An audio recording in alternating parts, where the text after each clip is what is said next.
Radio صدائے حریت جموں کشمیر سے تازہ ترین خبریں سنیے۔ جنت نظیر وادی کشمیر میں فوجی محاصرہ اور لاک ڈاؤن 130ویں روز میں داخل ہو گیا ہے، جس کی وجہ سے وادی کشمیر اور جموں خطے کے مسلم اکثریتی علاقوں میں غیر یقینی صورتحال بدستور قائم ہے۔ مقبوضہ وادی میں بھارتی پابندیوں سے صحافیوں کا کام کرنا مشکل ہو گیا ہے۔ مقبوضہ کشمیر میں لاپتہ افراد کے والدین کی تنظیم APDP نے کہا ہے کہ بھارتی حکومت کی طرف سے مسلط کردہ فوجی محاصرے نے کشمیریوں کی روزمرہ زندگی کو بری طرح متاثر کیا ہے۔ رپورٹ میں کہا گیا ہے کہ خصوصی آئینی شکوں کے خاتمے سے کشمیری عوام کے حقوق بشمول صحت کی دیکھ بھال، تعلیم اور مذہبی آزادی کے حقوق متاثر ہوئے ہیں اور سب سے زیادہ طلبہ متاثر ہوئے۔ وزیر خارجہ شاہ محمود قریشی نے سعودی ہم منصب سے ملاقات میں کہا ہے کہ بھارتی فوج 4 ماہ سے نہتے کشمیریوں کا محاصرہ کیے ہوئے ہے اور مظلوم کشمیری بھارتی ظلم و ستم سے نجات کے لیے مسلم امہ کی طرف دیکھ رہی ہیں۔ پاکستانی ہائی کمشنر نے لندن میں سیمینار میں اپنے خیالات کا اظہار کرتے ہوئے کہا ہے کہ مقبوضہ کشمیر میں منظم انداز میں قتل عام کا سلسلہ جاری ہے اور حقوق انسانی کی بین الاقوامی تنظیموں اور میڈیا کے پاس ان تمام بھارتی مظالم اور زیادتیوں کے دستاویزی ثبوت موجود ہیں۔ انسانی حقوق کے عالمی دن کے موقع پر پاکستانی ایمبیسی اوسلو میں ایک تقریب کا انعقاد کیا گیا، جس میں پاکستانی سفیر ظہیر پرویز احمد نے اقوام متحدہ سے مطالبہ کیا ہے کہ کشمیریوں کو ان کا حق خود ارادیت دلوایا جائے۔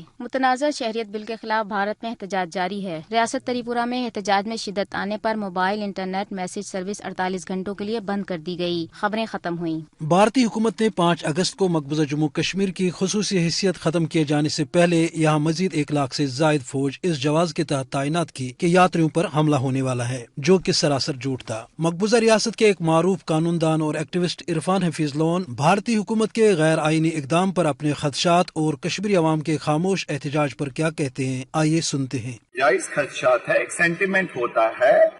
آپ نے دیکھا، میں آپ کو کل کی بات کہوں کہ جب انہوں نے مہاراشٹرا میں شپت گرہن ہوا، میں نے دیکھا سارے لوگوں نے مراٹھی میں شپت، تو ایک سینٹیمنٹ ہوتا ہے لوگوں کو۔ بہت پہلے سے ان کے پاس کچھ چیزیں تھی اور آل آف سڈن آپ کہتے ہیں کہ وہاں پر کوئی حملہ ہونے جا رہا ہے ٹورسٹوں پہ، اس لیے ہم آپ کو بند رکھ رہے، کرفیو امپوز کر رہے ہیں، فوجی اور منگوا رہے، دوسرے دن ایسا ڈیسیجن آپ لے رہے ہیں۔ کیا لوک تنتر میں کیول یہ الیکشن ہونا، کوئی وپکش میں بیٹھے ستا میں، لوک تنتر کیول وہاں تک سیمت نہیں ہے۔ لوک تنتر کا بہت ویاپک معنی ہے، جس میں آپ کو ہر کسی کو وشواس میں لینا ہے اور دیکھنا کیا لوگوں کی مانگ کیا ہے۔